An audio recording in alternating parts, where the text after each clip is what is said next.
Naaagnas na ng matagpuan sa Tayabas, Quezon ang mag-inang balikbayan galing Japan. Sumuko na ang isa sa mga person of interest sa krimen na kapatid mismo ng isa sa mga biktima. Narito ang buong detalye. Ngunit bago tayo magpatuloy, huwag kalimutang i-like, share, subscribe, and click the notification bell for more updates and for more upcoming videos. Maraming salamat! February 20 ng gabi nang ma-recover ng pulisya ang maletang ito sa ilalim ng tulay sa Tayabas, Quezon. Ang isa sa mga maleta, may lamang mga unan at kumot. Ang mga maletang yan napag-alamang pagmamay-ari ng mag-inang natagpo ang wala ng buhay sa isang subdivision sa Tayabas nitong Huwebes, March 14. Naaagnas na nang makuha sa hukay na hanggang hita ang lalim. Kinilala ang mga biktimang sina Lore Litada, 54 years old, isang OFW, at anak niyang si Mai Motega, 26 years old, isa ng Japanese national.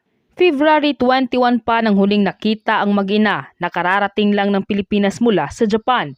Ayon sa mga pulis, person of interest sa krimen ang nakatatandang kapatid ni Lori na si Ligaya Olivia Pahulas at ang kanyang mister na si Charlie Pahulas. Sa bahay ng mag-asawang Pahulas nakituloy ang mag-ina pagdating nila sa Pilipinas.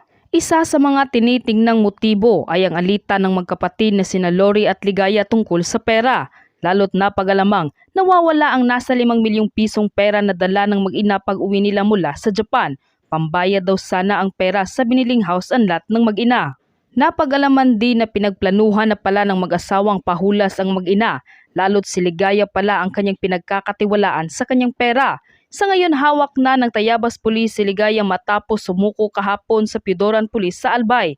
Nagtago pa raw sa Sorsogon si Ligaya bago ito sumuko. Ayon pa sa mga pulis, nagtangka pa raw si Ligaya nang uminom ito ng pesticide. Dalawa po yung nawawala dito, no? Yes po, sir. At sila ay mag-ina. Mag-ina po. Okay. Kayo po ay mga...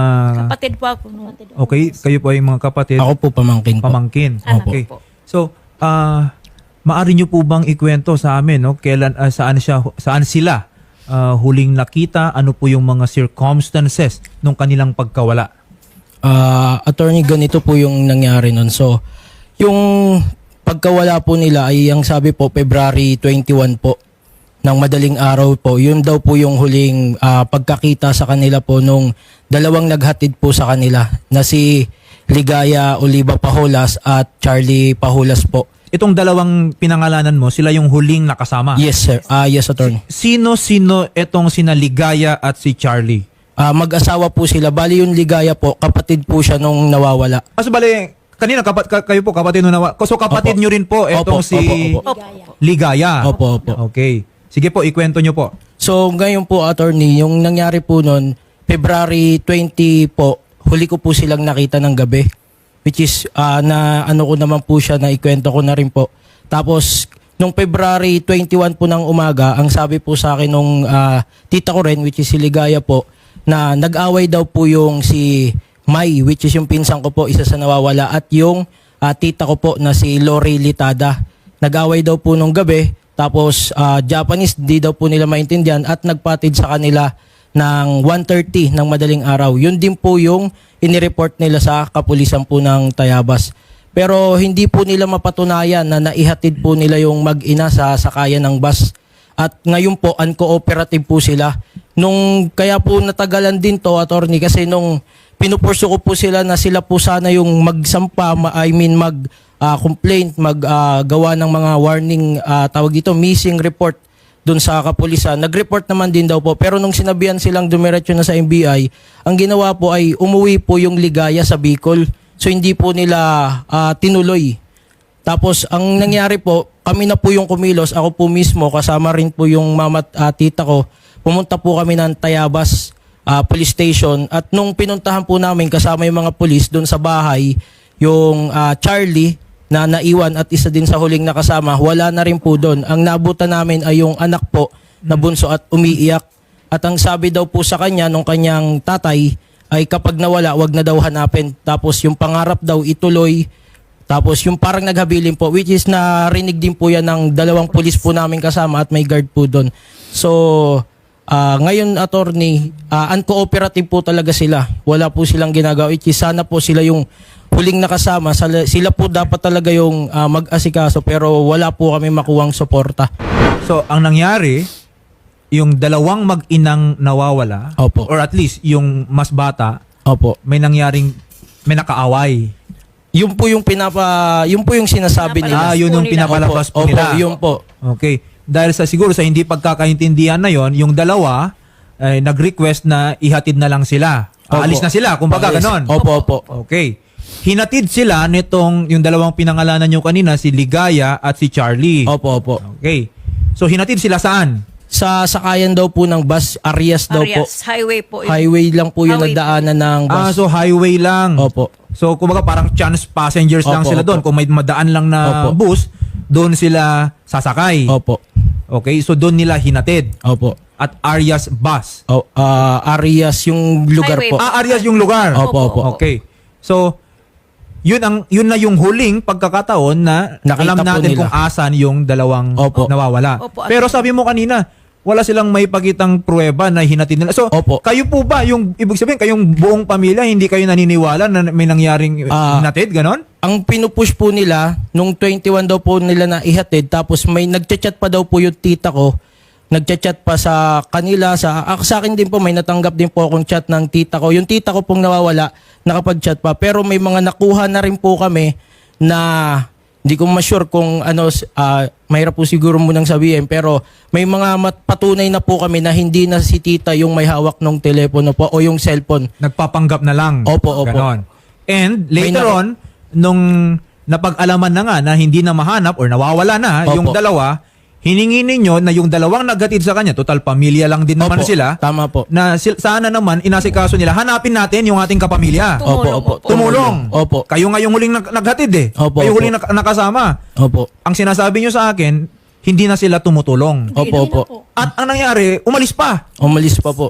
Pumuntang Bicol. Pumuntang Bicol po. At nagpaalam, naghabilin dun sa kanilang mga naiwang anak. Yung babae po sa Bicol, yung lalaki po, yun yung naghabilin. Narinig din po ng Okay, mga no? pulis. Yeah. So, Tapo- may mga suspicious circumstances po dito. Yes Okay, po. kung yan yung observation po natin, okay, I agree. Now, matanong ko lang din, no? Opo. Kasi kung may mga ganyang, let's say, parang foul play, Yes. ano kaya yung pwedeng maging motibo dito? Sabi nyo, may parang hindi pagkakaintindihan, mayroon Opo, din bang elements? Kasi madalas, Opo. pag may mga perang involved, mga ganon. Meron po, Mayroon attorney. po pera. Meron! Actually po kasi, attorney, yung Ligaya po na Paulas, yung isa sa huling nakasama, yung po talaga ang katiwala ng tita ko, tita Lori, sa lahat po sa bank account, sa mga transaksyon. Kaya po umuwi yung mag-ina dito na nawawala dahil po may transaction din tungkol sa bahay na binenta tapos may parang binayaran na po. Ang nakakaalam po talaga ng lahat ng yan pag tungkol sa pera ay yung Ligaya po. Alam po ng lahat kahit na mga kaibigan ni Tita Lori sa Japan na yung Ligaya po, sila po yung katiwala talaga, which is may access sa mga yan. Tapos nung time na rin po yun, ng pagkawala, yun sa isip po namin na nabubuo, may hawak na rin po talagang pera. May At pera. may nakuha na rin po kaming May patunay na may pera po na So may, malaki. may malaking halaga na hawak sina Lori nung Opo. sila ay nawala. Yes po. Okay. So, yan. Mahalagang circumstance yan. Opo. Consideration yan later on. O baka naman hindi lang nawawala. Yun. Okay. Yun nga Kasi po. may malaking amount pala na Sana naman po. involved. Sana, of course, sana naman, ma'am. Opo, no? opo. Walang nangyaring Opo, masama sa kanila. Pero kung nangyari pa to ng February 21, nakailang linggo na, Opo, sobrang tagal wala na po ba tayong nakitang or nakuhang komunikasyon sa kanila? Actually, attorney, ang huling chat po sa akin ng tita ko, February, nung nawawala po, February 25 po, thumbs up lang po. Thumbs up. Opo. Tapos yung tita ko po, si Tita Ligaya, nung una kasi hindi pa po kami, wala pang ganito namumuo sa isipan namin, may chat po sa kanya na mahaba po yun with na na-collecta na rin naman po. Ikaw nang bahala sa ganito ganyan, yung transaction po nilang gagawin. Pero kami po, total nakita na rin naman po namin na hindi na po, masasabi po namin hindi na siya yon. Okay. Kasi may nakuha na rin po kaming patunay na si Tita Lori po, yung huling online niya ay sa Tayabas po ng February 25. Hindi po nakalabas Matibay ng Tayabas. Matibay Okay. na patunay. Tapos Oo, kasi minsan may location opo, yan eh. sa nabuksan nakalagay. po, nabuksan. Okay. Tapos maidagdag ko po, attorney, yung mga pulis po kasama yung embassy, pumunta po sa kanila ng March 1 kasi hinahanap Kanino? kay Tita Ligaya po sa bahay nila. Sa Bicol? Sa Tayabas. Sa Tayabas? Opo. Pumunta po sa kanila kasi hinahanap na po yung pinsan ko na si Mai kasi ang trabaho niya po ay sa airline ng Japan. Ngayon po, pumunta sa kanila ng March 1 pero ipinaalam niya po sa amin March 3 na po. March 3 niya na kami tinanong kung may kumukontak ba daw sa amin. March 3 na po. So, lahat po ng kahit mga pulis po nagsasabi, mahirap na lang po muna magsalita pero siguro naman po naiintindihan ng lahat ng nakikinig ngayon kung ano po yung nangyayari. Okay, so may nangyayaring kakaiba. Opo, Ganun na lang kakaiba. muna Ganun natin na lang muna po. ipaglagay. Opo, no? opo. Pero na-mention yun, may pulis na Opo. kayong nakasama. So nai-report nyo naman Na-report na po. sa ating mga kapulisan. Kasi yan, lagi ko pong pinapayo yan. No? Kung may mga instances na may nawawala, siguro kahit 24 hours lang na nawala, i-report na po natin sa pulis. No? Opo, opo. Kasi meron po silang mga system kung saan nagko-communicate lang bawat kapulisan natin, mapasaan mang LG yun or saang lugar Opo. yan, they will magtutulong-tulungan sila na mahanap ang ating mga kamag-anak. Magandang hapon po, Lieutenant Colonel. Yes, sir. Yes, attorney. Good afternoon po. Good afternoon. Ma'am, no, so alam na rin po pala sa inyo itong instance no na may nawawala po tayong dalawang tao. Opo. Okay? Yes, sir. Actually mag-ina. Mag-ina po Opo. sila. Japanese citizen po. And actually I don't know sir, Lieutenant Colonel kung nakikinig po kayo kanina pero parang ang dami na no, parang nagkapag-conduct na rin ng investigasyon etong pamilya po ng mga nawawalang mag-ina. Matanong Yes, ko lang sir. po Lieutenant Colonel, may update na po ba tayo doon sa paghahanap dito sa dalawa? Sir, kagabi tinawagan namin si Kylie. Lagi po kami nag-update, nagtatanong rin kami kung meron sila mga information or kumontak na sa kanila yung kanilang tita. At patuloy naman po ang ating pagsasagawa ng follow-up. Okay. Meron na po ba tayong lead, Madam? Sir, sa ngayon po ay wala pa rin kasi nagpapalo po tayo. Hindi po kasi natin pwedeng i-conclude agad na sila kasi wala pa po tayong matibay na hawak ng ebidensya. Kaya po, under investigation pa rin po at kami naman po ay tuloy ang komunikasyon sa kanilang family, kina Sir Siley, para sa kaagaran at para malutas agad ang nawawala at makita natin po agad. Okay. Pero Lieutenant Colonel, naipag-coordinate naman na po natin no sa Yes, sir. ating mga Yes, sir. kapulisan no, na may Opo. nawawala at Sir. sana may communicate. Yes, sir. Meron po tayong communication. Nagpasa po agad tayo ng flash alarm regarding dun sa missing persons. Ayan, very good, very good. Mabuti po 'yan at makikipag-coordinate pa rin po kami sa inyo, Lieutenant Colonel, at sana Yes, sir. at sana no walang masamang nangyari dito sa mag-ina at sana Yes, sir. mahanap lang Opo. natin at kung nakikinig Kaya sila nga, no sir. sana lumutang na sila, nandito yung mga pamilya ninyo, worried no, namumroblema. Mark, alam mo ba kung asan sina Lori at si Mai? Ay, wala kaming info ngayon, sir.